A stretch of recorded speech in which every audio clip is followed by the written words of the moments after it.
4. Éxodo, libro de Éxodo, capítulo 4, versículos del 18 al 31. Recordemos, hermanos, que estamos a través de esta serie expositiva en el libro de Éxodo, la cual tiene como nombre de esclavos a libres. De esclavos a libres. En esta ocasión el sermón lo he titulado Una relación de pacto. Una relación de pacto. Vamos a leer nuestro texto, Éxodo capítulo 4, versículos del 18 al 31. Dice la palabra del Señor. Así se fue Moisés, y volviendo a su suegro Jetro le dijo: iré ahora y volveré a mis hermanos que están en Egipto, para ver si aún viven. Y Jetro dijo a Moisés: ve en paz. Dijo también Jehová a Moisés en Madián: ve y vuélvete a Egipto, porque han muerto todos los que procuraban tu muerte. Entonces Moisés tomó su mujer y sus hijos y los puso sobre un asno y volvió a tierra de Egipto. Tomó también Moisés la vara de Dios en su mano y dijo Jehová a Moisés: cuando hayas vuelto a Egipto, mira que hagas delante de Faraón todas las maravillas que he puesto en tu mano. Pero yo endureceré su corazón, de modo que no dejará ir al pueblo. Y dirás a Faraón: Jehová ha dicho así: Israel es mi hijo, mi primogénito. Ya te he dicho que debes ir a mi hijo para que me sirva, mas no has querido dejarlo ir. He aquí, yo voy a matar a tu hijo, tu primogénito. Y aconteció en aquel camino que en una posada Jehová le salió al encuentro y quiso matarlo. Entonces Séfora tomó un pedernal afilado y cortó el prepucio de su hijo y lo echó a sus pies, diciendo: a la verdad, tú me eres un esposo de sangre. Así le dejó luego ir. Y ella dijo: esposo de sangre a causa de la circuncisión. Y Jehová dijo a Aarón: ve a recibir a Moisés al desierto. Y él fue y lo encontró en el monte de Dios y le besó. Entonces cuando contó Moisés a Aarón todas las palabras de Jehová que le enviaba y todas las señales que le había dado, y fueron Moisés y Aarón y reunieron todos los ancianos de los hijos de Israel, y habló Aarón acerca de todas las cosas que Jehová había dicho a Moisés, e hizo las señales delante de los ojos del pueblo. Y el pueblo creyó, y oyendo que Jehová había visitado a los hijos de Israel, y que había visto su aflicción, se inclinaron y adoraron. Señor, Padre nuestro, queremos en esta hora pedirte tu gracia y tu misericordia para que nos ayudes, Señor, a entender tu palabra. Señor, que en tu palabra hoy podamos ver esa paz que como hijos tenemos, que podamos ser reconfortados y recordados de esa paz que tú solamente das, que tú has logrado por medio de tu Hijo Cristo, pero que a la vez seamos retados por tu Evangelio, que seamos desafiados, Señor, a vivir vidas transformadas por tu causa, por tu poder, por el Evangelio. Ayúdanos en esta hora, Señor. Danos toda concentración, quítanos toda pereza, todo sueño, y ayúdanos a desear tu palabra, como niños desean la leche de su madre. Te lo pedimos en el nombre de Jesús. Amén y amén. Amén. Amén. Una relación de pacto es el título, hermanos, del sermón de hoy. En el sermón de hoy es mi intención que podamos descubrir qué implica vivir en una relación de pacto. ¿Ya? ¿Qué implica vivir en una relación de pacto? Miren, hoy en día, esto de pactar, de pacto, tiene una connotación bastante negativa porque lo asociamos de una vez al dinero. Nos recuerda la teología de la prosperidad que enseña un evangelio falso que dice: pacta con Dios, pacta 100, te vamos a dar 1000, el Señor te va a dar 1000, pacta tu casa, y luego se van a ir, pacta, pacta, pacta. Y esto es triste, hermano. Hoy en día hay una connotación negativa, pero esto no debería ser así. En nuestro pasaje de hoy vamos a ver lo que implica estar en un pacto con Dios. Y es por eso que desde el principio de la liturgia de hoy, algunos recordarán, empezamos leyendo el capítulo de la confesión, el capítulo número 7, que habla del pacto de Dios. Porque ese va a ser el tema de hoy. Ahora, en nuestro texto, en los versículos que ya leímos, hay unos 2 o 3 versículos que son bastante extraños, hermanos. Son bastante extraños. Son versículos enigmáticos que muchos comentaristas y estudiosos hasta el día de hoy no se ponen de acuerdo, porque la Biblia no da mucha luz, es la verdad.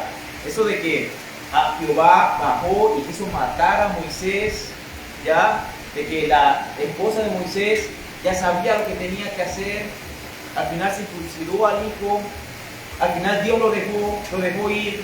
Todo esto, hermanos, suena un poco extraño, pero vamos a ver si podemos desenlazar estos versículos en esta mañana. Lo que quiero que apunten, aquellos que están tomando nota, son 2 cosas que van a ser los 2 puntos que vamos a ver el día de hoy. Nuestra relación con Dios, nuestra relación de pacto con Dios, implica 2 cosas. Número 1, paz, e implica también transformación. Número 1, paz, e implica también transformación. Entonces, el pasaje de hoy cumple ese objetivo. El objetivo o la necesidad de entender qué es o qué es lo que implica vivir una relación de pacto con Dios. Bien, hermanos, el ser llamados hijos de Dios, sin duda es la mayor seguridad que podemos tener. Es la mayor seguridad que alguien puede tener. Somos hijos de Dios. Solamente pensar en esa frase, hijos de Dios. ¡Wow! Es una seguridad muy grande, hermano.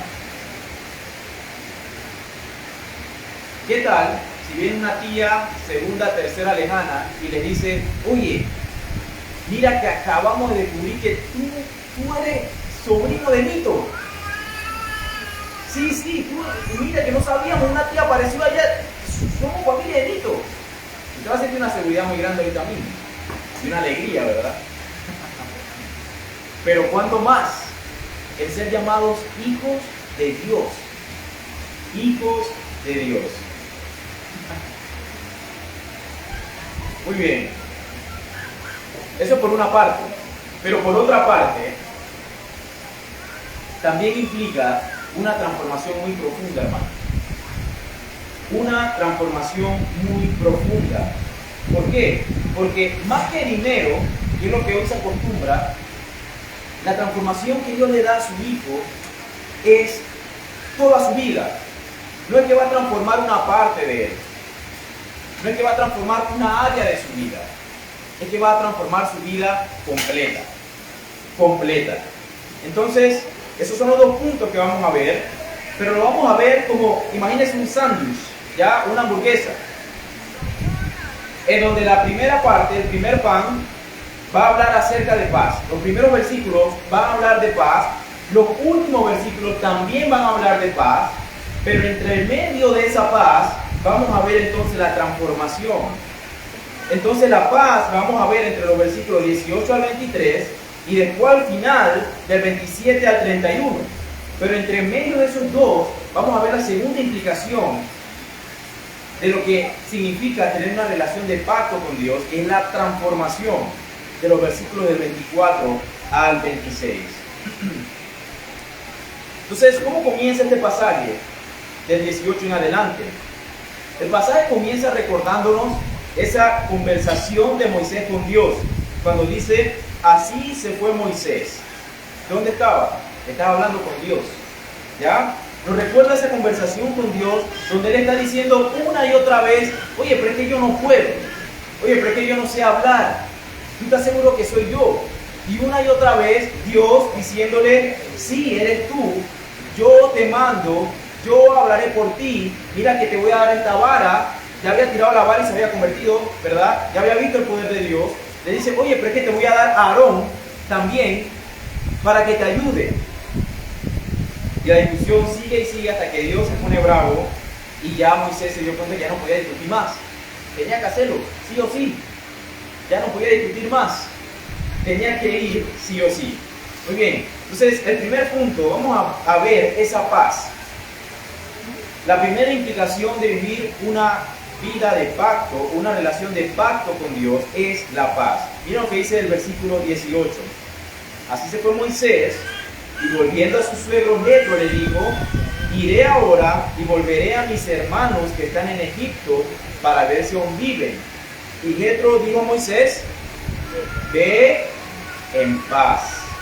Entonces Moisés vuelve con su suegro Jetro, le dice todo lo que había visto, todo lo que había pasado, y Jetro le dice: ve en paz. Bueno, la palabra paz en hebreo, ya algunos la hemos escuchado en algunas canciones, algunos himnos, es shalom. Pero ese significado de paz en hebreo es mucho más profundo de lo que significa paz para nosotros hoy en día. Para nosotros paz quizás solamente es un bienestar momentáneo o físico, pero para el hebreo tiene una connotación también espiritual. No solamente un bienestar físico, también es un bienestar espiritual. El tener una relación de pacto con Dios significa que vamos a tener paz en tres áreas importantes. Primero, con Dios. Tenemos paz con Dios. Número dos, tenemos paz con su creación. Y número tres, tenemos paz con las personas también. Pero recuerden que esta paz venía desde Génesis. Esta paz venía desde Génesis cuando Dios creó todo, creó a Adán, creó a Eva. Antes del pecado original, Adán vivía en perfecta paz con Dios. Se comunicaba con Dios cara a cara, porque el pecado no había entrado. Pero Adán también tenía una perfecta paz con la persona, con Eva, perfecta, no había pecado.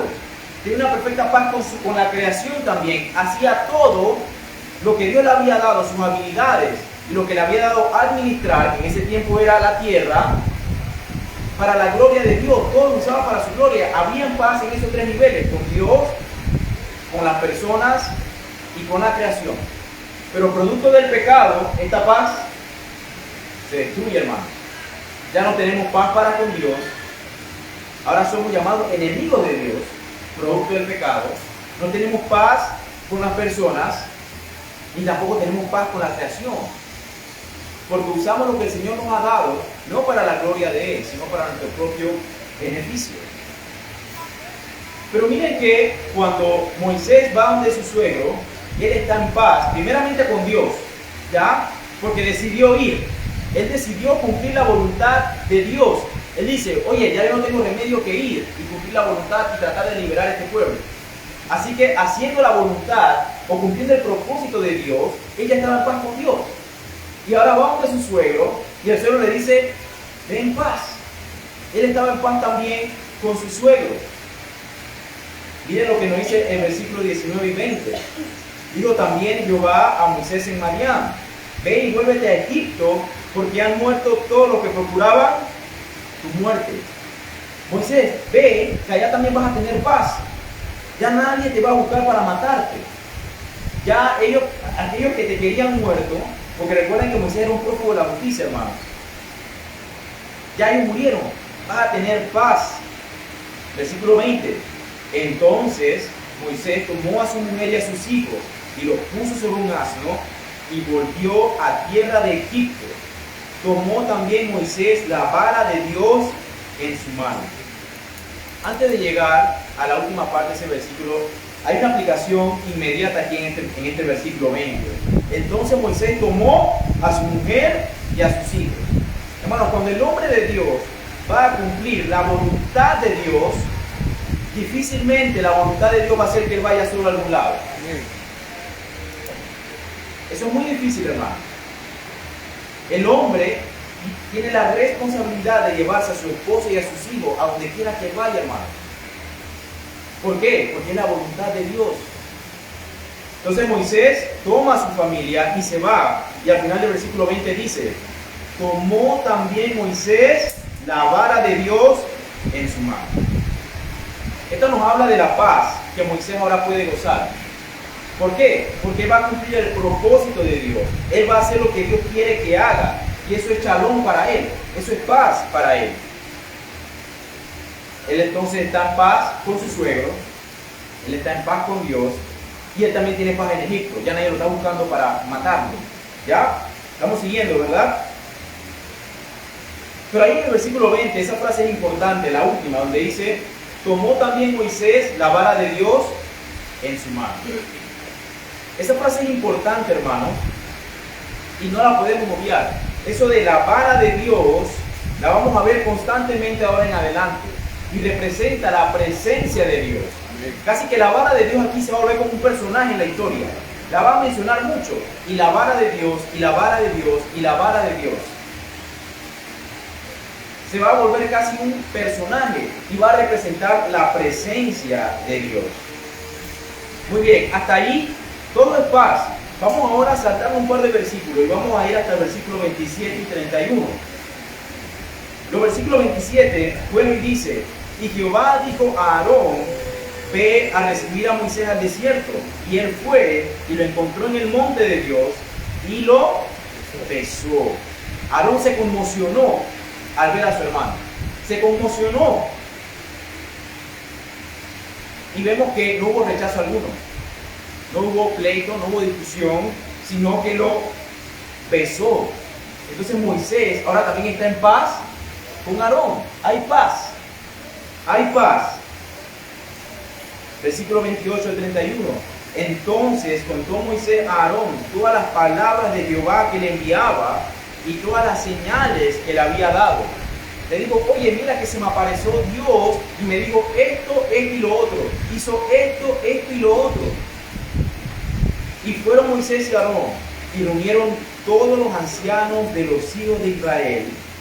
Y habló Aarón acerca de todas las cosas que Jehová había dicho a Moisés e hizo las señales delante de los ojos del pueblo. ¿Y qué pasó? Y el pueblo creyó. Y oyendo que Jehová había visitado a los hijos de Israel y que había visto su aflicción, se inclinaron y adoraron. Ellos estaban en paz con el pueblo también. El pueblo creyó. Entonces Moisés está en paz con Dios, está en paz con Jetro, su suegro, está en paz con Aarón, está en paz con el pueblo también, tiene paz. Hermano, nuestra relación de pacto con Dios que gozamos como hijos nos va a dar paz. Tenemos paz, podemos tener paz. Y ahorita vamos a desarrollar por qué es que podemos tener esa paz, cómo es que ganamos esa paz. El pueblo creyó a lo que Moisés y Aarón estaban contando. Cuando se nos dice que el pueblo creyó, estamos viendo también esa paz entre Dios y su pueblo. Nuevamente, Moisés fue a cumplir la voluntad de Dios, fue a cumplir su propósito, y eso implica paz para con él. Hay muchas veces, hermanos, que cumplir el propósito de Dios no pareciera que nos diera paz. El ir a predicar el Evangelio a veces no parece sinónimo de paz. Si no, díganselo a los hermanos en China, en Nigeria, donde lo están persiguiendo. No parece paz, pero siempre va a ser paz para el creyente. Siempre, hermano. Hay veces que el decidir desobedecer a Dios pareciera que nos va a ir mejor, que vamos a tener mayor paz. Lea al profeta Jonás. Él no halló paz desobedeciendo y no cumpliendo el propósito. No halló paz. Dios no se la dio. Hasta que empezó a cumplir el propósito de Dios. Entonces, hermanos, hay un marco de paz en todo este pasaje. Es lo que queremos ver. Hay un marco desde el principio al fin. Hay un marco que se ve claramente. Pero la pregunta es, ¿de dónde surge esa paz? ¿De dónde sale? ¿De dónde brota esa paz? ¿De dónde sale ese bienestar, ese shalom con Dios, con los hombres y con la creación? ¿De dónde sale eso? Muy bien, la respuesta es muy específica, hermanos. Y la explicación está en los versículos del 21 al 23. Y dijo Jehová a Moisés, vamos a leer hasta el 22. Y dijo Jehová a Moisés, cuando hayas vuelto a Egipto, mira que hagas delante de Faraón todas las maravillas que he puesto en tu mano, pero yo endureceré su corazón, de modo que no dejará ir al pueblo. Y dirás a Faraón, miren, Jehová ha dicho así, Israel es mi hijo, mi primogénito. Hermanos, ¿cómo puede saber que Moisés va a tener, cómo Moisés puede saber que él va a tener paz yendo a Egipto? ¿Cómo él puede saber que él tiene el respaldo de Dios yendo a Egipto? ¿Cómo sabe él que Dios va a liberar a su pueblo? La respuesta está ahí en lo que acabamos de leer. Israel es mi hijo, mi primogénito, hermano. La respuesta es porque la relación de Dios con su pueblo es una relación muy específica. La relación de Dios con su pueblo es una relación específica. ¿Y cómo Moisés ilustra esta relación? Porque Moisés es el mismo que está escribiendo. Moisés nos dice que es una relación de padre e hijo. Hermano, la relación de padre e hijo es una relación de pacto. Es una relación de pacto. Pónganse a pensar, cuando nacieron sus hijos, cuando nació su hijo, su hija o sus hijos, usted firmó algo en el hospital de que usted se comprometía a darle alimento o a sustentarlo, a darle abrigo, comida. ¿Usted firmó algo así en el hospital? ¿Y por qué no? ¿Por qué no? Porque usted sabía lo que tenía que hacer.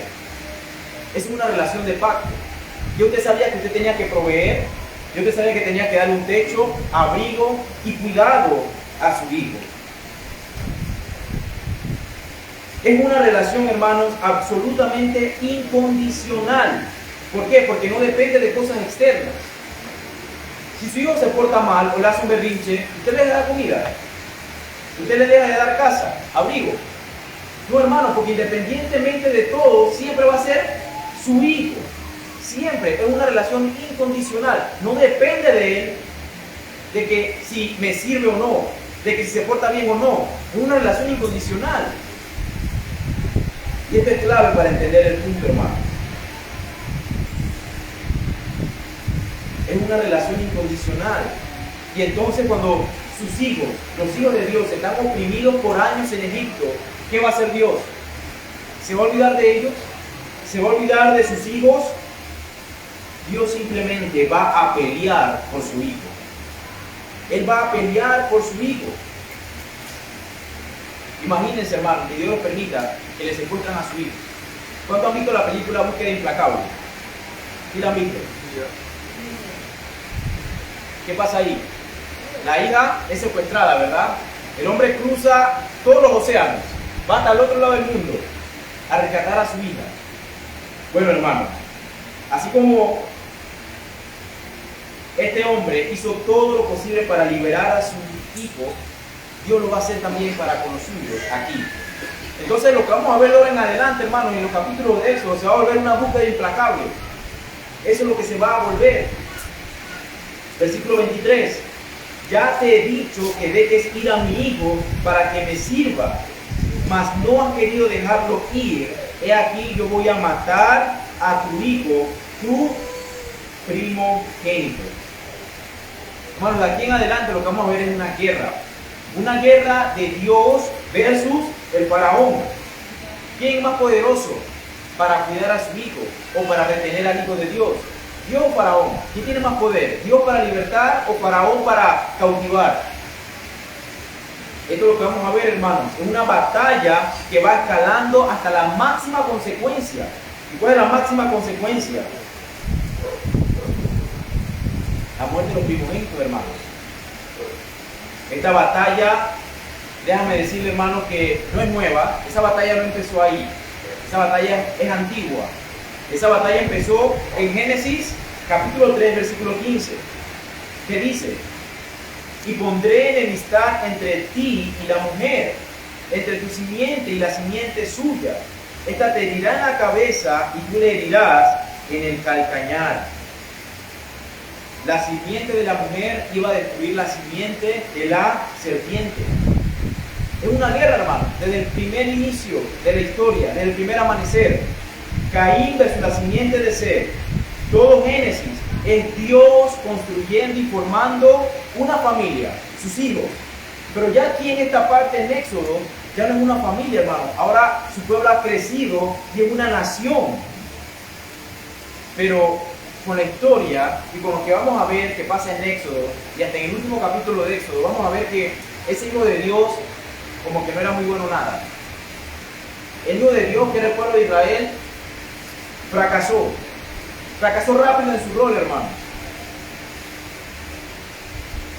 En los versículos que siguen vamos a ver la desobediencia constante del pueblo de Dios una y otra vez, a pesar de que ellos veían la mano poderosa de Dios día y noche, a pesar de ver el maná, a pesar de ver el mar abriéndose, a pesar de ver la nube de día y la columna de fuego en la noche, constantemente una incredulidad, constantemente pecaban, como dice la hermana.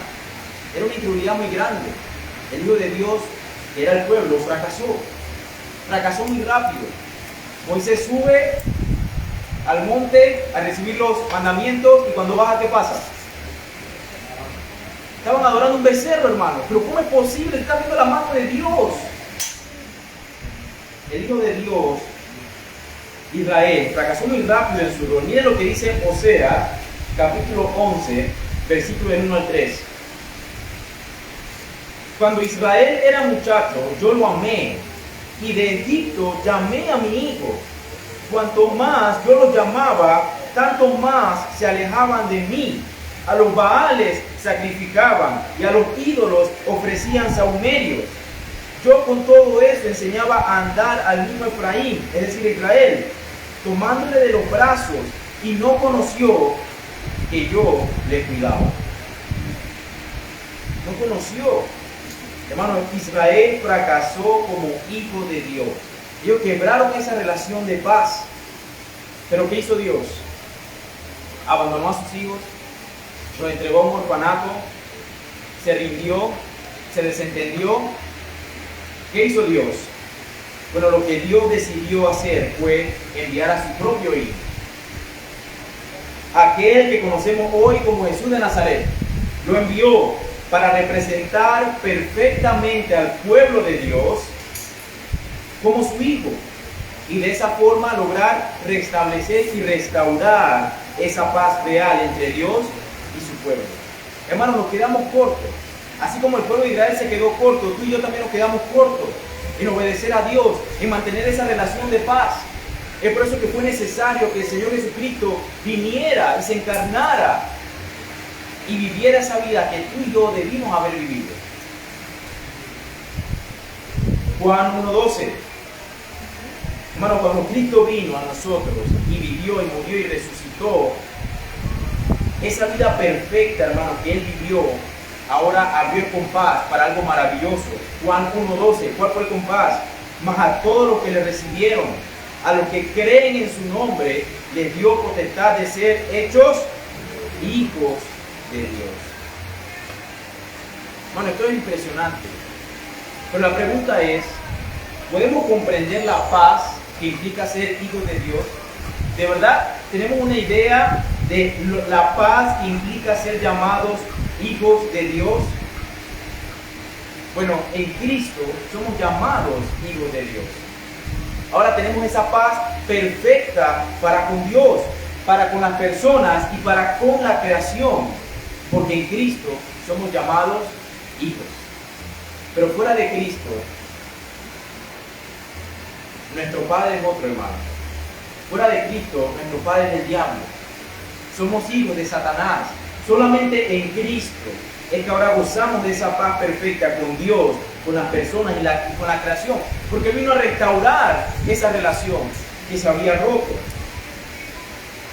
Entonces, hermanos, no necesitamos ser de Israel para ser llamados hijos de Dios. Necesitamos estar en Cristo. Miren, hace un tiempo hubo un movimiento dentro de las iglesias que yo no sé por qué muchas iglesias buscaban como judaizarse. Ellos creían que haciendo cosas judías, ellos estaban más cerca de Dios. Entonces empezaban a hablar con ciertas palabras, ya no decían, hermano, Dios te bendiga, sino que decían, shalom, hermano, shalom. O de repente empezaron a usar vestidos como los judaizantes. De repente empezaron a hablar en hebreo, porque ellos creían que así iban a estar más cerca de Dios. Y muchos hermanos en la iglesia estaban preocupados, oye, pero ¿será que yo tengo raíces judías? Y iban a internet, buscaban árbol genealógico, oye, ¿dónde vinieron los López? Voy a ver para ver. Ah, sí, mira, que el primero de los López como que sí era de allá. Y entonces me sentía feliz, porque tenía algo en mis raíces de que era judío.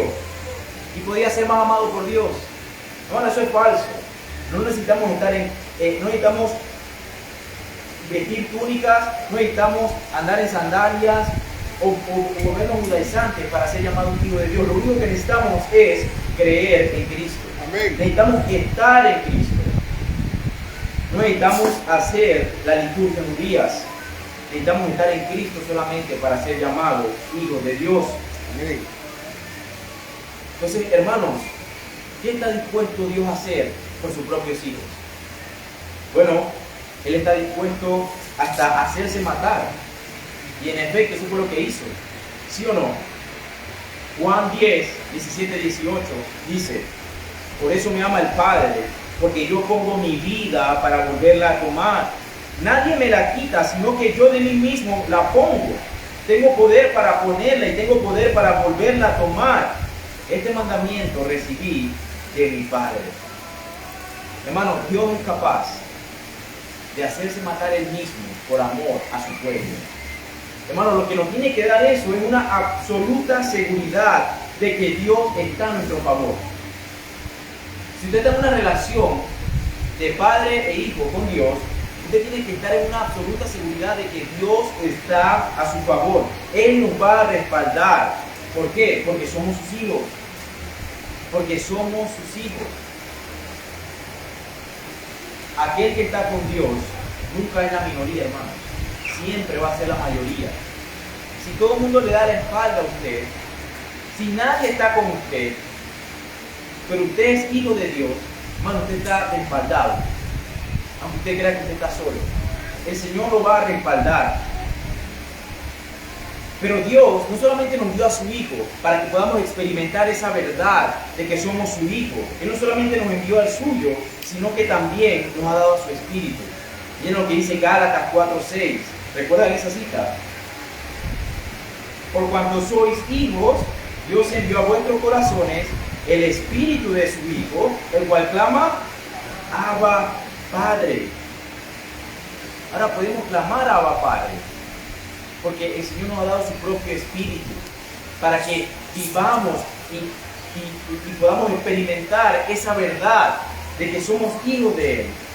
Y un día cuando Jesús vuelva, seguiremos experimentando lo que significa ser hijo de Dios. Mira lo que dice Apocalipsis 21, del 7 al 8. El que venciere heredará todas las cosas, y yo seré su Dios, y él será mi hijo. Hermanos, cuando Jesús venga, vamos a experimentar esa verdad de una forma absoluta, de una forma sublime. ¿Por qué? Porque en ese momento ya no vamos a tener pecado. Ahora mismo ya lo podemos experimentar, ya se nos llama hijo de Dios. La Biblia nos dice que somos hijos de Él. Ya tenemos ese derecho, esa potestad. Pero en el fin de los tiempos, cuando Él venga, vamos a experimentar esa verdad aún de una manera más absoluta. ¿Por qué? Porque ya no vamos a estar en esta carne. Ya el pecado no va a existir. Yo seré su Dios y Él será mi hijo. Entonces, si usted es hijo de Dios, usted no tiene que estar preocupado por su bienestar. ¿Y a qué me refiero cuando digo bienestar? Bueno, si usted es hijo de Dios, usted también tiene que saber que este mundo no le ofrece ningún bienestar. Este mundo no es nuestro bienestar.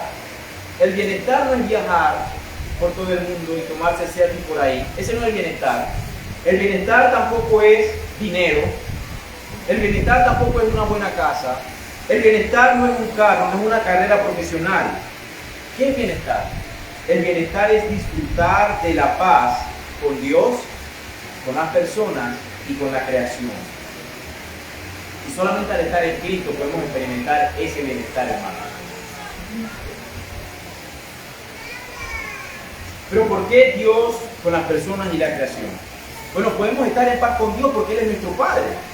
Con las personas, ¿por qué? Porque ustedes son mis hermanos y yo tengo paz con ustedes. Y con la creación, ¿por qué? Porque ahora podemos usar todo lo que el Señor nos ha dado, nuestras habilidades y nuestras capacidades para la gloria de Dios. Pero esa paz solamente la conseguimos en Cristo. Solamente en Cristo, hermano. Entonces, ya vimos el primer punto. Vamos a ver el segundo, que es la transformación. Nuestra segunda implicación de qué implica vivir una relación de pacto con Dios. El segundo punto es que además de paz, implica también una transformación. Si usted tiene una relación de pacto con Dios, implica una transformación. Entonces la pregunta es, ¿qué demanda ser hijos de Dios? En los versículos del 24 al 26, estos son los versículos, hermanos, que les comenté que son un poquito extraños, un poquito enigmáticos, ¿ya? Dice, aconteció en el camino que en una posada Jehová le salió al encuentro y quiso matarlo. Entonces Séfora tomó un pedernal afilado y cortó el prepucio de su hijo y lo echó a sus pies diciendo, a la verdad tú eres un esposo de sangre. Así le dejó luego ir.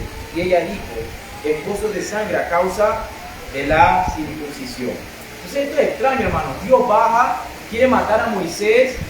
Luego Séfora corta el prepucio de su hijo, se lo tira a los pies de Moisés. Y parece ser que eso aplacó la ira de Dios y luego Dios lo dejó ir. Hermano, es una escena que no es fácil de entender y por lo menos hay tres preguntas que no tienen una respuesta clara. Hay comentaristas que tienen sus posiciones respecto a esto, pero no tienen respuesta clara. Y la primera es, ¿qué significa que Dios quiere matar a Moisés? ¿Ya? ¿Cómo fue eso? Bueno, no hay una respuesta clara. La segunda es, ¿cómo es que la esposa de Moisés sabía exactamente lo que tenía que hacer para salvar a su marido? Que era cortar el prepucio de su hijo. Eso era lo extraño. ¿Por qué? Porque hay que recordar que ella no era israelita. ¿Ya? Eso era algo raro. Y la tercera es, ¿qué significa la frase de esposo de sangre? Eso está extraño, hermano. Usted me pregunta a mí cuál es la interpretación correcta, yo no lo sé. Yo no lo sé. Y los comentaristas debaten mucho en cuanto a eso. Así que no hay respuesta clara, pero si hay algo, si nos dejó una pista Moisés para tratar de interpretar este pasaje a la luz de las Escrituras. Y la respuesta está en el capítulo 26, al final, donde dice, esposo de sangre a causa de la circuncisión. Entonces aquí, aquí ya tenemos una luz. Aquí el tema está hablando de la circuncisión. Era producto de esto que pasó esa escena, la circuncisión. Pero la pregunta es, ¿por qué es tan importante la circuncisión? ¿O por qué era necesaria la circuncisión? Respuesta, porque la circuncisión era una señal del pacto. Era una señal del pacto. Entonces, Moisés no podía pretender ser parte del pacto si su hijo o él mismo no había sido circuncidado. No podía, porque era una señal. Eso lo encontramos, hermano, en Génesis 17, para que lo apunte y lo lea más adelante. Génesis capítulo 17. Ahí vemos cuando Dios estableció su pacto con Abraham. Ya Dios establece el pacto con Abraham, pero cuando Él establece su pacto, Él también le da una señal. Esa señal que los va a identificar como parte de su pueblo. Y la señal era este mensaje, hermano. Una persona que entra en una relación de pacto con Dios no puede seguir igual. Ese era el mensaje de la señal. Porque la señal era la circuncisión. Ya la persona no seguía igual. El mensaje que transmitía esa circuncisión era esa, de que una persona que entraba en pacto con Dios, ya la persona no puede seguir igual. Debe de haber un cambio. Debe de haber un cambio. Y en Génesis se establece la circuncisión como esa señal del pacto. Pero ese día que Dios le da la orden a Abraham, también le da algo más. Él se llamaba Abraham. No solamente le pide eso, sino que también le cambia el nombre. Y no solamente se lo cambia a él, se lo cambia a su esposa, de Sarai a Sara. Y esto, hermano, expresa que hay un cambio. Cuando el hombre entra en una relación con Dios de pacto, tiene que haber un cambio. Abraham y Sara ya no eran los mismos, porque habían entrado en una relación de pacto con Dios, donde Él es padre y ellos son hijos. Hay un cambio. Y el punto, hermano, que le quiero dar a entender aquí nuevamente es que vivir una relación de pacto con Dios implica una transformación, pero una transformación profunda, hermano. No estoy hablando de una transformación externa, no el vestido, no lo que hago, sino nuestro corazón, los deseos de nuestro corazón. Hermano, no es fácil ser hijo de Dios, porque ahora el Señor no nos ha dado una señal superficial o un cambio superficial. Él no nos ha dejado ahora que todos aquellos que son hijos de Dios nos va a poner una cicatriz en la cara. No, sino que es un cambio interno y profundo. Hermanos, es por eso que Dios exigía de su pueblo no solamente la circuncisión física. No sé si recuerdan a los profetas, una y otra vez recordándole al pueblo: ustedes están circuncidados, sí, pero físicamente. Ustedes les falta circuncidarse, ¿qué cosa? El corazón. Porque la relación del pacto con Dios no es un cambio solamente superficial, sino un cambio profundo, una transformación profunda. Y esto es interesante. El mismo Moisés le dio la esperanza al pueblo de Israel de que un día iba a suceder ese cambio profundo. El mismo Moisés se lo dio. Deuteronomio 36 dice: y circuncidará Jehová tu Dios tu corazón y el corazón de tu descendencia. ¿Para qué? Para que ames a Jehová tu Dios con todo tu corazón y con toda tu alma, a fin de que vivas. El Señor tiene que circuncidar nuestro corazón para que podamos amarlo a Él. Y hermanos, esto es exactamente lo que vino a hacer nuestro Señor Jesucristo. Esto es lo que vino a hacer nuestro Salvador. Miren lo que dice Colosenses capítulo 2, versículo 11. En Él también fuiste, ¿en quién? En Cristo, está hablando de Cristo. En Él también fuiste circuncidados con circuncisión no hecha a mano, al echar de vosotros el cuerpo pecaminoso carnal en la circuncisión de Cristo. Hermanos, el pueblo estaba circuncidado, pero físicamente. Su corazón no había sido circuncidado, por eso ellos no podían amar a Dios. Ellos necesitaban una circuncisión espiritual, profunda, hermano. Es por eso que erraban una y otra vez, porque su corazón no había cambiado. ¿Se acuerdan lo que hablamos el domingo antepasado? De que por más que el pueblo salió de Egipto, estaban libres, están más cautivos que nunca en su corazón, a causa de la incredulidad. Hermanos, usted sabe lo que Jesús hizo al venir.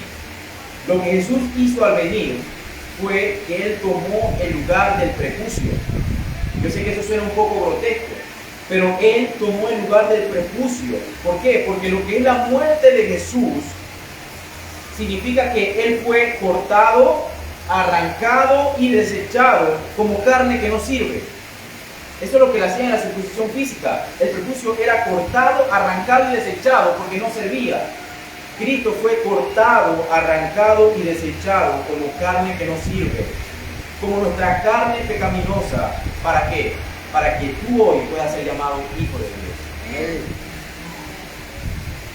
De manera, hermano, que por la fe en Él, en Cristo, nuestro corazón es cambiado profunda y radicalmente. Es decir, nuestro corazón ahora es circuncidado de una manera tan profunda que ahora tenemos el Espíritu de Dios, que ahora podemos amar a Dios.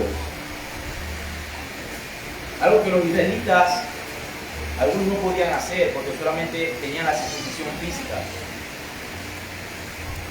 Romanos capítulo 2, versículo 28 al 29 dice: pues no es judío el que lo es exteriormente, ni la circuncisión la que se hace exteriormente en la carne, sino que es judío el que lo es en el interior, y la circuncisión es la del corazón, el en espíritu, no en letra, la alabanza del cual no viene de los hombres, sino de Dios. Romanos 2, 28 al 29. Nosotros, los predicadores y los ancianos de la iglesia, muchas veces usamos el ejemplo del hermano Paul Washer para explicar la transformación que Dios hace en la vida. Creo que algunos ya la han escuchado. Imagínense que un hermano llega aquí tarde, acaba de llegar, media prédica, y al final usted le pregunta: oye, hermano, ¿qué te pasó? ¿Por qué llegaste tarde? No, hermano, disculpa, lo que pasa es que me atropelló un metrobús, pero ya estoy aquí. Y tú ves al hermano planchadito, normal. Una de dos: el hermano es mentiroso o el hermano está loco, ¿verdad? Porque ¿cómo es que te atropelló un metrobús y tú estás así normal?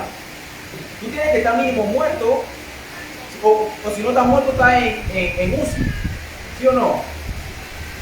Entonces, hermano, Dios es más fuerte que un metrobús. Dios es más fuerte que un metrobús. Entonces, ¿cómo es que si Dios ha entrado en tu vida, tú no has sido transformado? No puede ser, ¿verdad? Tú vas a sufrir una transformación sí o sí. Tú verdaderamente eres hijo de Dios. Sí o sí, hermano. Entonces, vivir en una relación de pacto con Dios, ya hemos visto que no tiene nada que ver con plata. No tiene nada que ver con plata. Tiene que ver con toda nuestra vida, hermano. Es una transformación profunda y absoluta desde el interior. Nuestro actuar debe cambiar. Nuestros deseos deben cambiar. Nuestra cosmovisión, la manera de ver al mundo, debe cambiar. Nuestros anhelos deben cambiar. ¿Por qué? Porque ahora somos hijos de Dios.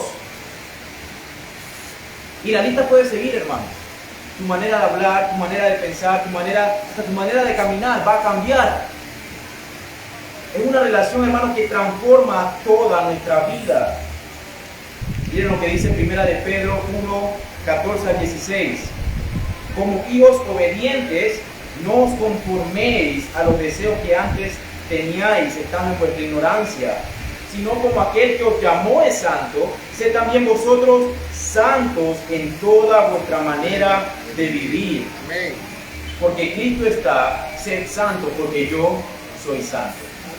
El Hijo de Dios va a andar en una santificación progresiva, hermano. Si usted está estancado en su santificación, entonces puede ser una alerta. Puede ser una alerta de que quizás usted no es verdaderamente hijo de Dios. Pero aquel que es salvo va a progresar en su santificación. ¿Cómo así? Bueno, imagínense que yo me convertí ayer, ¿verdad? Mi problema principal, imagínense que era la borrachera, era el trago. Lo dejé, sí, pero todavía quizás le grito a mi esposa. Y eso, estoy recién convertido, no lo veo tan grave. Pero al año siguiente, ahora yo puedo gritarle a mi esposa como algo sumamente grave delante de Dios. ¿Por qué? Porque voy creciendo en mi santificación. Y así, hermano, el pecado parece ser cada vez más grave y grave ante nuestros ojos cuando vamos creciendo en la santificación. Aquello que veíamos como algo: pero eso es normal, eso no ofende a nadie, eso no pasa nada. Aquello que lo veíamos como pequeño, ahora delante de nuestros ojos es una gran ofensa, primero ante Dios y después ante las personas. Y queremos cambiar y corregir cada día esas malas actitudes. Y eso significa que vamos avanzando en nuestra santificación. Así que, hermanos, si usted empieza a dudar de ese cambio en su vida, de esa transformación, déjeme decirle algo: no se enfoque en cambios superficiales, en cambio de ropa, o en cambio de que, bueno, lo que pasa, hermano, que leer la vida cristiana no son solamente acciones, hermano. Mire, si usted quiere ser musulmán, usted lo que tiene que hacer es empezar a orar 3 veces al día, a la hora que ellos lo hacen. Debe ponerse sus atuendos y usted va a llegar a ser musulmán. Si usted quiere convertirse al judaísmo, lo mismo, tiene que orar como ellos, quizás aprender hebreo, la Torá, y usted va a llegar a ser judaizante. Pero Si usted quiere ser hijo de Dios, lo que debe hacer es nacer de nuevo. Eso es lo que usted tiene que hacer. Así que no es cuestión de que empezar mañana a leer la Biblia una hora y orar otra hora. Así soy cristiano. No, no es cuestión de hacer, hermano. Eso no es la vida cristiana en esencia o necesariamente. La vida cristiana o el ser hijo de Dios es una transformación profunda en el interior. Entonces, si usted en esta mañana se siente preocupado de que quizás esa transformación no ha ocurrido en su vida verdaderamente, hermanos, ore. Ore para que Dios circuncide su corazón. Porque solo así y solamente entonces los cambios superficiales van a venir. Solamente a raíz de la circuncisión de su corazón. Miren, le voy a dar un breve ejemplo de cuando el Señor me salvó. Fue a la edad de 18 años, 17, 18 años. Yo crecí en un hogar cristiano, pero yo no era cristiano. Y el Señor empezó a confrontarme con mi pecado. Y cuando el Señor me hizo ver la convicción de mi pecado, esa noche yo lloré amargamente. Pero al día siguiente ya era un día nuevo, todo empezaba. Yo por semana, yo trataba de orar y leer la Biblia como un cristiano, ¿verdad? Porque yo sabía que eso es lo que los cristianos hacían. Me quedaba dormido en la mesa, porque no era salvo para ese tiempo. Yo pensaba que era así, esa era la vida cristiana. Pero cuando ocurrió el cambio, pasó una semana, y de repente yo podía ver en mi interior que lo que me gustaba, el pecado en que yo me deleitaba antes, ahora yo no me gustaba más. Ahora lo odiaba, trataba de dejarlo. Era grave ante mis ojos hacerlo nuevamente. Y así fue como pude experimentar que el Señor verdaderamente había cambiado mi corazón.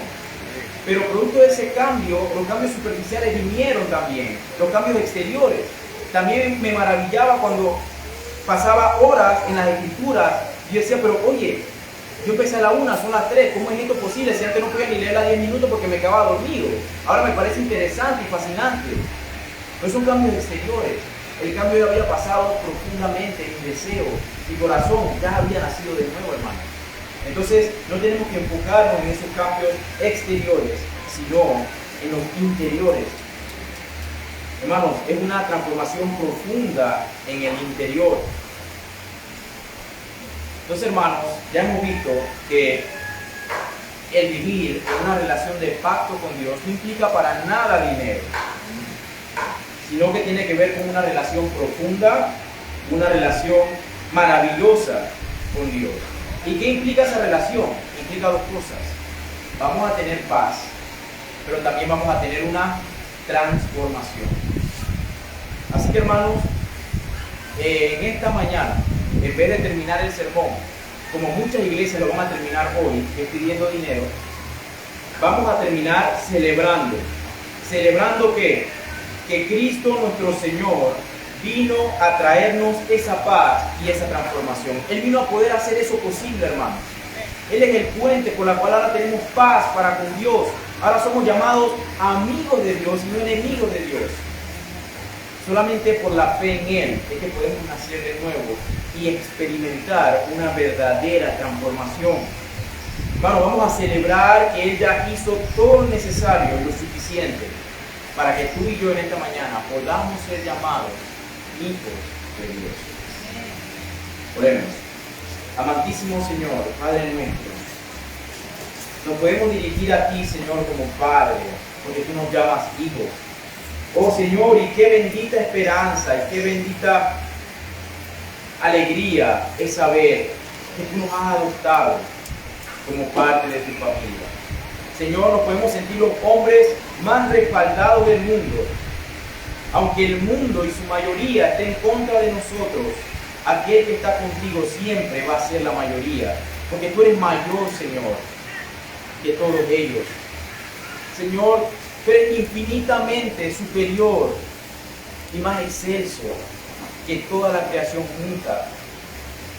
Oh Señor, qué privilegio nos has dado al poder ser llamados hijos tuyos. Sí, un privilegio que ciertamente no merecíamos, Señor, ni mereceremos nunca, pero te plació Oh Padre, gracias por tu Hijo Jesucristo, Aleluya. porque ahora tenemos paz Aleluya. con nuestro Padre, ahora tenemos paz con nuestros hermanos y tenemos paz con la creación. Aleluya. Señor, podemos tener esa paz que sobrepasa todo entendimiento, hasta en medio de la adversidad. Podemos tener esa paz que solamente tus hijos pueden disfrutar. Oh Señor, concédenos esa paz día tras día, Aleluya. porque a cada rato nos olvidamos de nuestra relación de pacto, ese pacto de gracia, el cual gozamos contigo. Oh Padre, que podamos ver una transformación genuina en nuestro interior, en nuestro corazón. Aleluya. Y si no hemos experimentado tal transformación, te rogamos, Señor, que por tu Espíritu Santo tú te muestres misericordioso y lleno de gracia para con aquellos que no han sido transformados. Aleluya. Que tú puedas, Señor, quebrar ese corazón de piedra y poner un corazón de carne, que tú lo puedas hacer nacer de nuevo, Señor, por el poder de tu palabra. Señor, gracias por ese privilegio, ese derecho que nos has dado de ser llamados hijos.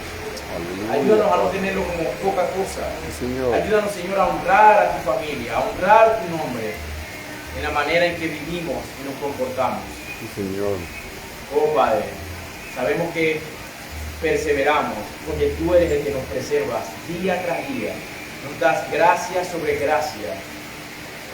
Líbranos, Señor, de pecar contra ti. Líbranos, Señor, de querer hacer nuestra voluntad por encima de la tuya. Y ayúdanos, Señor, a vivir vidas piadosas para que tu nombre sea honrado y exaltado. Sí, Señor. En el nombre de Jesús. Amén y amén. Amén. Amén.